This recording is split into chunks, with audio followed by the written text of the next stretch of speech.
प्रणाम। मैं कल्पना ठाकुर, हमारे YouTube चैनल में सभी भाई बहन का स्वागत है।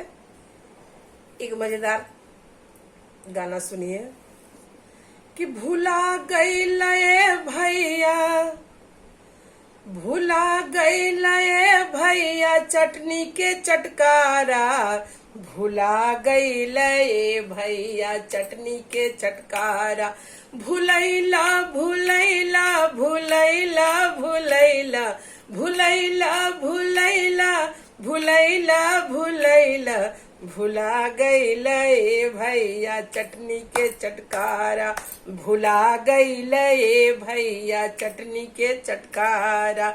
जब से महंगा भइल, अरे जब से महंगा भइल टमाटर बेचारा, जब से महंगा भइल टमाटर बेचारा, भुला गईल ए भैया चटनी के चटकारा, भुला गईल ए भैया चटनी के चटकारा, भुला गईल ए भैया चटनी के चटकारा।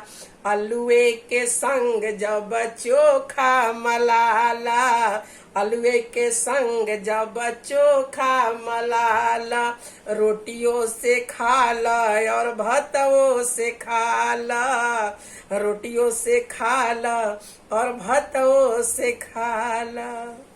खट तो रुस नहीं लागे तरकारी के रासा, खट तो रुस नहीं लागे तरकारी के रासा, भुला गईल ए भैया चटनी के चटकारा, भुला गईल ए भैया चटनी के चटकारा, भुला गईल ए भैया चटनी के चटकारा। जब से महंगा भइल टमाटर बेचारा, भुला गईल ए भैया चटनी के चटकारा, भुला गईल ए भैया चटनी के चटकारा।